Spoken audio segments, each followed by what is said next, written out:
The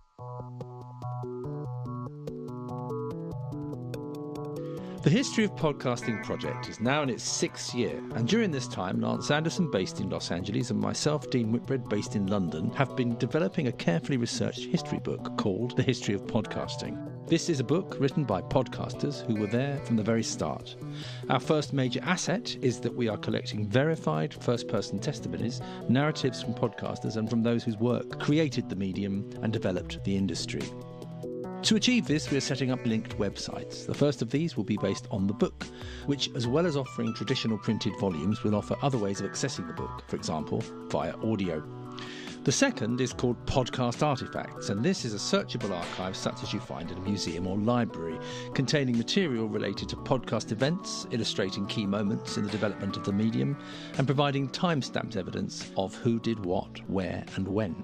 Along the way, we aim to make sure that this history of podcasting is complete, error-checked and factually verified. Existing histories are often short, contain many errors, and scant in their coverage of the world outside. Aside from tunnel vision, there is a straightforward reason for this.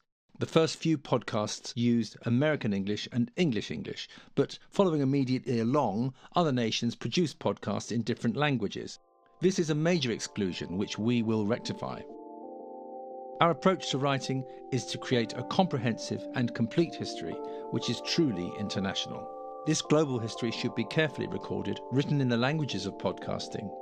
It's that combination of personal and historical which inspires us. The history of unknown facts, the opening of international barriers, and the support of a worldwide open culture. What we love about the project is our quest to find the backstories, to feature important innovations which were thought up and first used by podcasters, and to show this fascinating media history with its thousands of narratives, failures and successes. To back up this endeavour, we set up the History of Podcasting project as a non-profit organisation earlier this year. The History of Podcasting project was registered in the UK on the 2nd of January 2024, and its official name is the History of Podcasting Project Limited.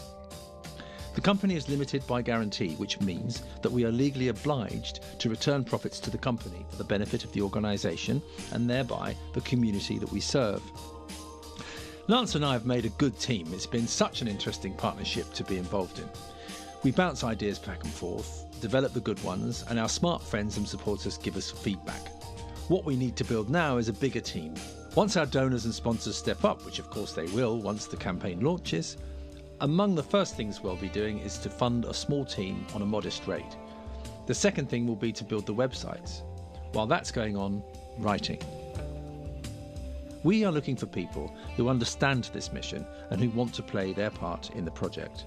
Writing is now underway. What enables us is that we have the most wonderful network of people who were there in the early days, and an expanding network of podcasters who have arrived since.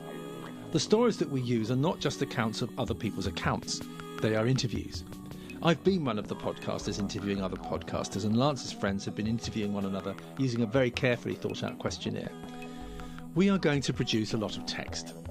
We know that we could write the whole thing, but we'd rather make sure that everybody understands what we're doing and how, and then we need researchers. We need people who can follow texts and copy edit, and people who can help us with the verification issue, which is a big deal.